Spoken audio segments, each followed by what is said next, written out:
Assalamualaikum warahmatullahi wabarakatuh.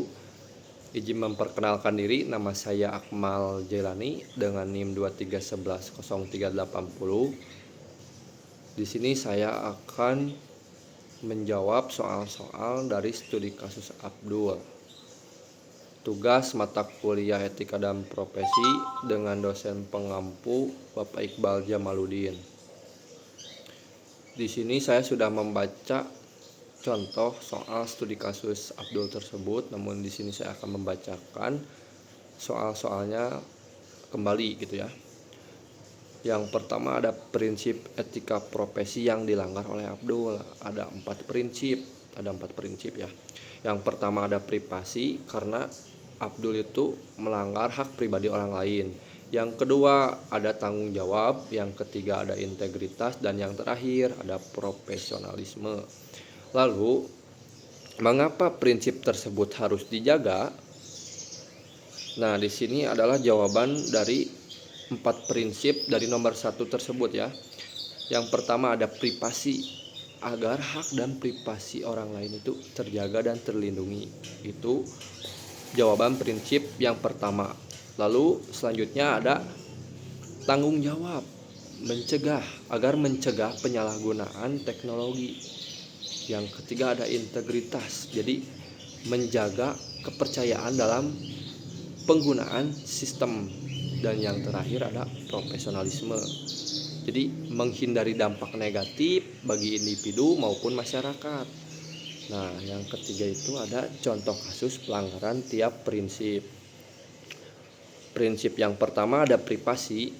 Jadi Abdul itu sudah melanggar privasi karena menyebarkan foto pribadi tanpa izin, meskipun secara teknis dia memiliki hubungan legal gitu ya, tetapi secara etik itu melanggar privasi karena tidak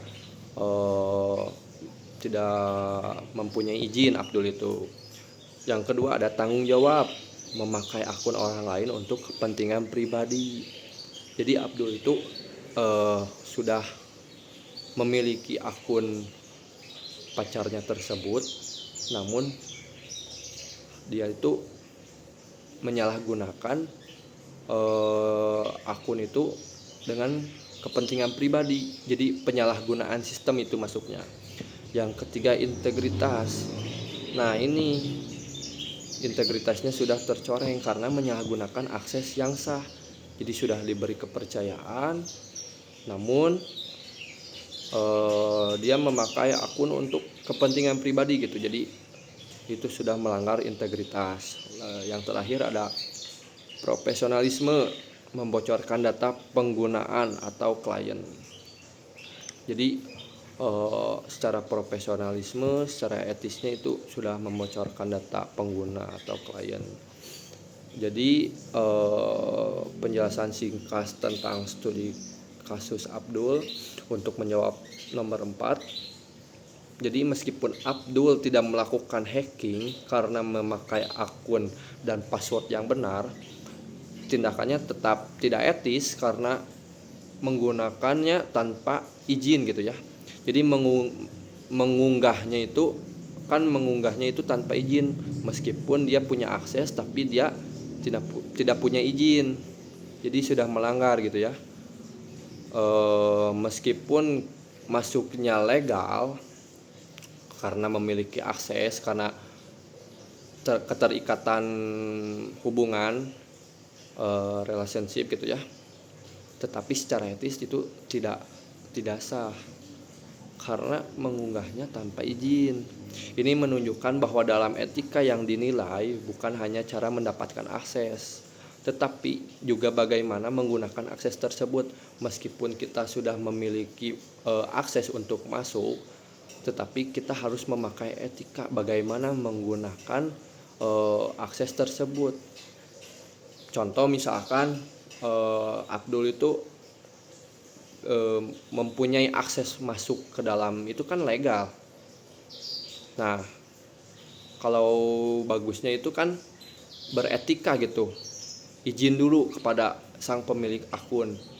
Contoh seperti ini, kan dia itu dalam konteks berpacaran gitu ya, bisa saja Abdul itu menanyakan kepada pacarnya, misal, "Hey, apakah aku boleh mengunggah fotoku?" Nah, seperti itu. Jadi tidak melanggar kode etik. Secara akses sah, secara etik juga sah.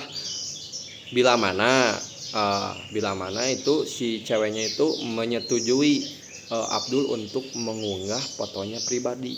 Jika ceweknya tidak menyetujui, namun Abdul tetap mengunggah foto pribadinya, nah itu juga termasuk pelanggaran kode etik. Sekian yang bisa saya sampaikan. Mohon maaf bila banyak kekurangan dalam menyampaikan. Wassalamualaikum warahmatullahi wabarakatuh.